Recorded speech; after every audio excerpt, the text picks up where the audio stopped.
Kandidati për deputet më i votuar në zgjedhjet e 11 majit Blendi Gonxha, i cilëson rezultatin e arritur një përgjegjësi për të punuar më shumë 4 vite të ardhshme.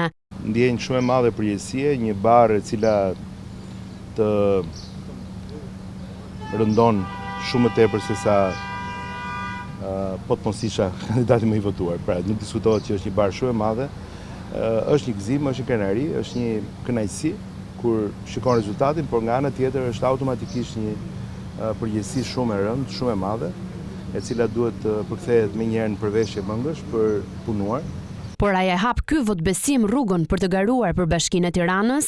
Vet Gonxha thotë se kjo nuk ka lidhje me drejtimin e bashkisë. Mendoj që Bashkia e Tiranës zyrtarisht ka kryetarin e vet dhe ka datën e vet të zgjedhjeve në kohën e vet. Mendoj që nuk ka lidhje me këtë gjë. Natyrisht pritshmëria shumë pozitive e kryeqytetasve në këtë rast e qarku Tiranë, e thash të mbush me krenari, por që nuk shoh lidhje direkte me Bashkinë Tiranë, përveç se asaj që ne të gjithë si kandidatë dhe si antarë të ri të Parlamentit shqiptar duhet të ndjejmë sapo kemi para syve tanë në skrivanitë tona si deputet apo si ministër, në këtë rast si antar i kabinetit, tema, çështje, akte, vendime, të cilat lidhen me Bashkinë Tiranë. Deklaratat ministri Gonxha i bëri pas një marrëveshje të nënshkruar për ekoparqet industriale.